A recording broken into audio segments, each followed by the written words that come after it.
নমস্কার বন্ধুরা, ইতিহাসের রীতিকথার নতুন পর্বে আপনাদের সকলকে স্বাগত।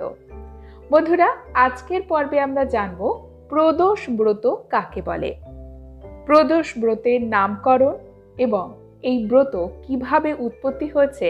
এছাড়া আজকের পর্বে আমরা জানব শনি প্রদোষ ব্রত কাকে বলে, কিভাবে প্রদোষ ব্রত পালন করব।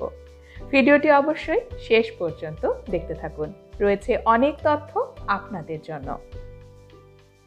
প্রদোষ ব্রত হল দেবতা শিবের উদ্দেশ্যে বিশেষভাবে অনুষ্ঠিত একটি পুজো। হিন্দু পঞ্জিকা অনুসারে প্রত্যেক মাসের শুক্ল এবং কৃষ্ণ পক্ষের ত্রয়োদশী তিথিতে এই পুজোর অনুষ্ঠান হয়ে থাকে। এই পুজোকেই বলা হয় প্রদোষ ব্রত। সনাতন হিন্দু ধর্ম অনুসারে সূর্যাস্তের আগের এবং পরের 1.5 ঘন্টা সময়টি অত্যন্ত শুভ সময়, এটি পবিত্র সময়। প্রদোষ ব্রতে সারাদিন উপোস থেকে এই বিশেষ সময়ে দেবাদিদেব মহাদেবের পুজো হয়। রুদ্রাক্ষ বিভূতি ধারণ করে পূজক অভিষেক, চন্দন, বেলপাতা, ধূপ, দীপ এবং নৈবেদ্য দিয়ে মহাদেবের পুজো করেন। হিন্দু পঞ্জিকায় প্রদোষ কথাটি একটি বিশেষ তিথির নাম হিসেবে ব্যবহার করা হয়। প্রদোষ কল্প এবং দোসার পুত্র। তার নীতিশ এবং বুষ্ঠ নামে 2 ভাই ছিল। এই 3টি নামের অর্থ যথাক্রমে রাত্রির সূচনা, রাত্রির মধ্যভাগ এবং রাত্রির অন্তভাগ। প্রত্যেক পক্ষের দ্বাদশীর শেষ এবং ত্রয়োদশীর সূচনার অংশটিকে বলা হয় প্রদোষ। দক্ষিণ ভারতের সব শিব মন্দিরে প্রদোষে শিবের বাহন নন্দীর বিশেষভাবে পুজো করা হয়। এই সময় নন্দীর পিঠে আরোহী শিব পার্বতীর উৎসব করা হয় এবং শিব পার্বতীর মূর্তিগুলি নিয়ে মন্দির চত্বরে চলে শোভাযাত্রার অনুষ্ঠান। এখানে একটি কাহিনী প্রচলিত। হিন্দু পুরাণ অনুসারে দেবতারা অসুরদের হাত থেকে রক্ষা পেতে প্রদোষকালে শিবের কাছে গিয়েছিলেন। এক ত্রয়োদশী তিথিতে তারা কৈলাসে যান। শিবের বাহন নন্দী তাদের সাহায্য করেছিলেন। শিব অসুর বধ করে দেবতাদের সাহায্য করেন। সেই থেকে মন্দিরগুলিতে ত্রয়োদশীতে নন্দী সহ শিবের বিশেষ পুজোর রীতি প্রচলিত।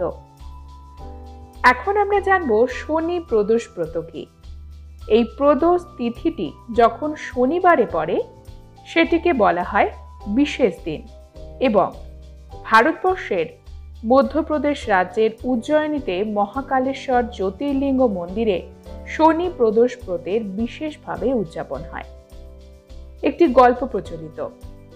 উজ্জয়িনীর রাজা চন্দ্রসেন ছিলেন শিবভক্ত। তিনি অলৌকিক ক্ষমতার অধিকারী এক মণি পেয়েছিলেন।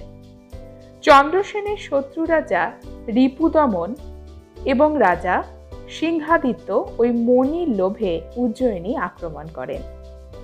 এই সময় চন্দ্রসেন শিব পুজো করছিলেন।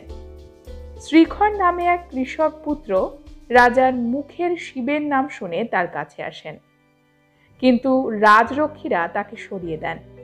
শহরের বাইরে শিপ্রা নদীর তীরে শ্রীখর শিবের নাম করতে থাকেন। বৃদ্ধি নামে এক পুরোহিত সেই খবর জানতে পেরে নিজের পুত্রগণের অনুরোধে শিপ্রা নদীর তীরে শিবের নাম করতে যান। ওই সময় শত্রু রাজারা উজ্জয়িনী আক্রমণ করে এবং এই সময়টি ছিল শনিবার ত্রয়োদশী তিথি। ব্রহ্মার বড় পুত্র অদৃশ্য অসুর দূষণের সাহায্যে তারা উজ্জয়িনী লুণ্ঠন করে এবং শিব ভক্তদের আক্রমণ করে। ভক্তদের আকুতি শুনে শিব মহাকাল রূপে উপস্থিত হন, চন্দ্রসেনের শত্রুদের ধ্বংস করেন।